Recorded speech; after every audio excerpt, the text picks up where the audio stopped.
મુખ્યમંત્રી ભૂપેન્દ્રભાઈ પટેલના હસ્તે આજે ખંભાત ખાતેથી આણંદ જિલ્લામાં વિકાસની નવી ઉડાન ભરાઈ છે। ખંભાતના ચકડોળ ગ્રાઉન્ડ ખાતે મુખ્યમંત્રી ભૂપેન્દ્રભાઈ પટેલના હસ્તે આણંદ જિલ્લામાં ₹23,401.40 લાખના ખર્ચે 49 જેટલા વિવિધ વિકાસના કામોના ખાતમુહૂર્ત અને લોકાર્પણ કરવામાં આવ્યા। મુખ્યમંત્રી આજે આણંદ જિલ્લાના પ્રવાસે રહ્યા હતા। આ દરમિયાન ખંભાત વિધાનસભા તેમજ સમગ્ર જિલ્લામાં માર્ગ અને મકાન વિભાગ, પંચાયત વિભાગ, શહેરી વિકાસ અને ગૃહ નિર્માણ વિભાગ, નર્મદા જળ સંપત્તિ અને પાણી પુરવઠા વિભાગ તેમજ આરોગ્ય વિભાગના વિકાસ પ્રકલ્પોનો સમાવેશ થયો છે। કાર્યક્રમ દરમિયાન મુખ્યમંત્રીએ ખંભાતના પતંગ ઉદ્યોગની પ્રશંસા કરી અને જણાવ્યું કે પતંગ ઉત્સવના કારણે ખંભાતનો પતંગ ઉદ્યોગ ગ્લોબલ સ્તરે પહોંચ્યો છે, જેના કારણે સ્થાનિક રોજગાર અને અર્થતંત્રને મોટો લાભ થયો છે। તેમણે કેન્દ્ર અને રાજ્ય સરકાર દ્વારા અમલમાં મૂકવામાં આવતી વિકાસલક્ષી યોજનાઓ અંગે પણ માહિતી આપી અને આણંદ જિલ્લાના સર્વાંગી વિકાસ માટે સરકાર પ્રતિબદ્ધ હોવાનું જણાવ્યું। યોજના બન્યા પછી તમને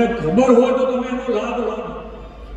આજે યોજનામાં તમે જુઓ તો કે ભાઈ આયુષ્યમાન અને આયુષ્યમાન કાર્ડ, યોગથી આયુષ્યમાન જે થઈ છે માનનીય વડાપ્રધાનશ્રીની યોજના, તો અત્યારની જે આપણી જીવન છે એ જીવનશૈલીમાં રોજ ભાગદોડવાળી જિંદગીમાં આપણે યોગ કરી શકીએ અને આપણું સ્વાસ્થ્ય સુધારી રાખીએ તો સારું જ છે। પણ જે પ્રમાણે અત્યારની જીવનશૈલી બની છે આપણા બધાની, એ પ્રમાણે આપણે યોગ ના કરીએ પણ માદા પડીએ તો અત્યારે આયુષ્યમાન કાર્ડ એટલું સારું વ્યવસ્થારૂપ થયું છે, આપણા માટે આશીર્વાદરૂપ સાબિત થઈ રહ્યું છે દરેક જણ માટે।